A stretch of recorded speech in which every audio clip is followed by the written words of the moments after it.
तो भाई लोग जेम्स गन के डीसीयू ने वापस से वही गलती करी है जैसे पहले एमसीयू और डीसीयू ने करी थी। तो जैसे कि एक यूनिवर्स बनाना इतना आसान नहीं होता और एक सक्सेसफुल यूनिवर्स को बनाने का एक ही मास्टरमाइंड रहा है जिसने अभी तक एक सक्सेसफुल यूनिवर्स बनाया है, वो है मार्वल सिनेमैटिक यूनिवर्स। यूनिवर्स बनाना इतना आसान नहीं होता, इस बात का पता इस बात से भी लगाया जा सकता है कि मार्वल ने भी अपने यूनिवर्स में काफी गलतियां करी है। और अब जबकि जेम्स गन ने नया डीसीयू बनाया है, पुराने वाले डीसीयू को रीसेट करके जिसमें डीसी के सुपर हीरो नए अंदाज में दिखाए जा रहे हैं, लेकिन ये जेम्स गन का नया डीसीयू भी पुराने यूनिवर्सेस के ट्रैप के जैसा फंस गया है। और इसका फ्रेश एग्जांपल है अभी ताज़ा 26 जून को रिलीज हुई सुपरगर्ल, जो इस नए डीसीयू की दूसरी लाइव एक्शन मूवी थी, जो डीसीयू की पहली फिल्म सुपरमैन के लगभग 1 साल बाद आई थी और जिससे नए डीसीयू को काफी उम्मीदें थी। और सुपरगर्ल को हिट कराने के लिए डीसीयू ने सब कुछ किया, जैसे कि पुराने वाले डीसीयू के जैसे मोमोआ जो एक्वामैन का रोल प्ले करते थे, जिन्होंने इस नए डीसीयू में और सुपरगर्ल की मूवी में लोबो का रोल प्ले किया है। और ये नई Supergirl movie acclaimed comic Supergirl woman of tomorrow पर बेस्ड थी, लेकिन अनफॉर्चुनेटली सुपरगर्ल को ऑडियंस और क्रिटिक्स ने सिरे से नकार दिया। 26 जून से लेकर अभी तक सुपरगर्ल ने अपना बजट भी रिकवर नहीं किया है और इस मूवी को रोटन टोमेटो पर 54% की रेटिंग मिली है और सिनेमा स्कोर में इसकी रेटिंग B-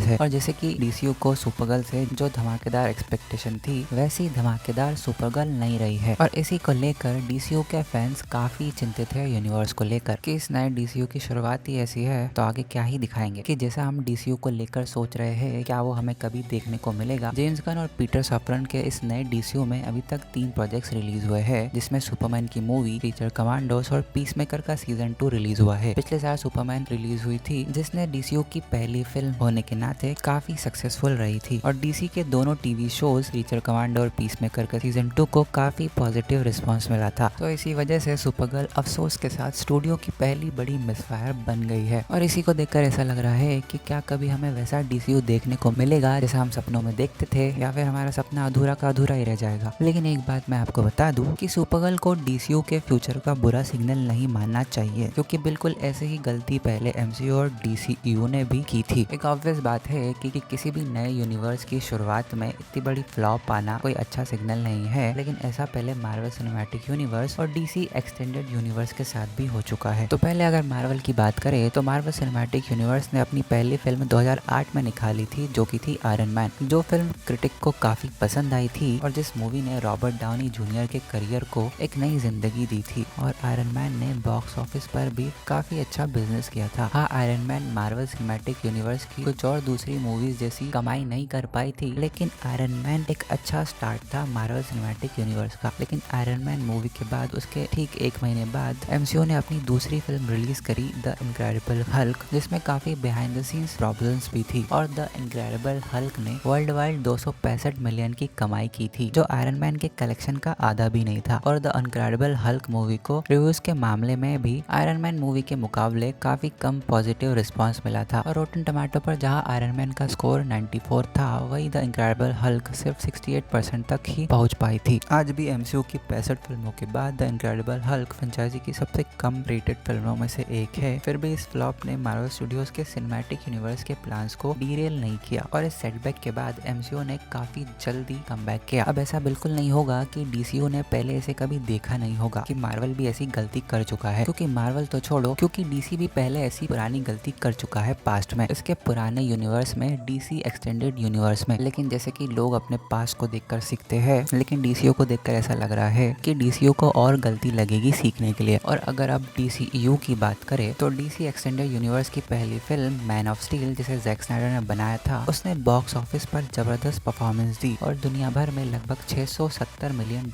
की कमाई की थी। और ये सुपरमैन की पहली ऐसी सोलो मूवी बन गई जिसने अभी तक सबसे ज्यादा कमाई की है। हालांकि क्रिटिक्स ने फिल्म को उतना पॉजिटिव रिस्पॉन्स नहीं दिया, लेकिन डीसीयू ने भी अपने सिनेमैटिक यूनिवर्स की शुरुआत काफी अच्छी करी थी। मैन ऑफ स्टील मूवी के 3 साल बाद डीसीयू की दूसरी थिएट्रिकल रिलीज जैक स्नाइडर की Batman versus Superman Dawn of Justice release हुई। डीसीयू और एमसीयू की दूसरी फिल्मों के उलट बैटमैन वर्सेस सुपरमैन ने बॉक्स ऑफिस पर जबरदस्त कमाई की और अपना थिएट्रिकल रन खत्म होने तक Batman versus Superman Dawn of Justice ने $874 मिलियन की कमाई कर डाली। लेकिन बैटमैन वर्सेस सुपरमैन ने जितनी ज्यादा कमाई करी थी, उतना ही ज्यादा नेगेटिव रिस्पॉन्स मिला था क्रिटिक्स से और रोटन टोमेटो पर फिल्म को सिर्फ 28% स्कोर मिला था, जो आज भी डीसीयू की हिस्ट्री की दूसरी सबसे कम कम रेटेड फिल्म है, लेकिन जैसे कि DCEU की दूसरी मूवी ने भी काफी नेगेटिव रिस्पॉन्स झेला, लेकिन फिर भी DCEU का प्लान नहीं बदला, जिसके बाद DCEU की 14 और फिल्में रिलीज हुई। अब तीनों बड़े सुपर हीरो सिनेमैटिक यूनिवर्स के साथ एक जैसा पैटर्न देखने को मिला है, जहाँ उनकी दूसरी थिएट्रिकल रिलीज ने काफी अंडर परफॉर्म किया, लेकिन MCU और DCEU ने ये साबित कर दिया कि यूनिवर्स की एक फ्लॉप पूरे यूनिवर्स को खत्म नहीं कर सकती। और बिल्कुल यही बात अब DCU पर भी लागू होती है। सुपरगर्ल की परफॉर्मेंस से DC स्टूडियो अभी भी पीछे नहीं हटा है, क्योंकि DC स्टूडियोज में अभी भी कुछ प्रोजेक्ट्स प्रोडक्शन में है जो फैंस का कॉन्फिडेंस वापस से जीत सकते हैं। 2026 के आखिर में DC स्टूडियोज की तरफ से क्लेफेस की मूवी आएगी जो बैटमैन के विलन पर बेस्ड होगी, और ये सुपर विलन हॉरर फिल्म होगी जो DCU के लिए एक अलग जॉनरा एक्सप्लोर करेगी। उसके बाद 2027 में studio man of tomorrow release करेगा, जो सुपरमैन मूवी का सीक्वल होगी, जिसमें डेविड कॉरनस्वेट वापस से सुपरमैन का रोल प्ले करेंगे, और जिसमें हमें लेक्स लूथर भी दिखेगा जो सुपरमैन के साथ टीम अप करेगा। और इस मैन ऑफ टुमारो मूवी में हमें सुपरगर्ल भी वापस से दिखने वाली है। हालांकि सुपरगर्ल वो सक्सेस स्टोरी नहीं बन पाई जिसकी DC स्टूडियो को उम्मीद थी, लेकिन इस स्टूडियो को मिली अल्कॉक के सुपरगर्ल पर अभी भी भरोसा है, और ऐसा देख के लगता भी नहीं है कि सुपरगर्ल की अंडर परफॉर्मेंस से जेम्स गन और पीटर सफरन का DCU का विजन बदला है। तो भाई लोग, यूनिवर्स को बनाने में एक दो फ्लॉप का आना तो नेचुरल प्रोसेस है, लेकिन मार्वल और DCEU को देखते हुए ऐसा लग रहा है कि इस नए DCU का अभी अच्छा दौर आना बाकी है। और एज अ फैन मैं ये समझता हूँ जेम्स गन और पीटर सफरन को इस नए DCU में शायद नए कैरेक्टर्स के साथ और रिस्क नहीं लेना चाहिए। इस नए DCU को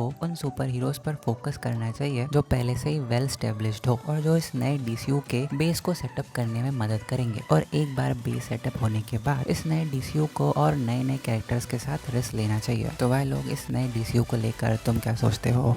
कमेंट सेक्शन में जरूर बताओ, और ऐसे ही वीडियोस के लिए मेरे चैनल को सब्सक्राइब और वीडियो को लाइक एंड शेयर जरूर कीजिए। बाय।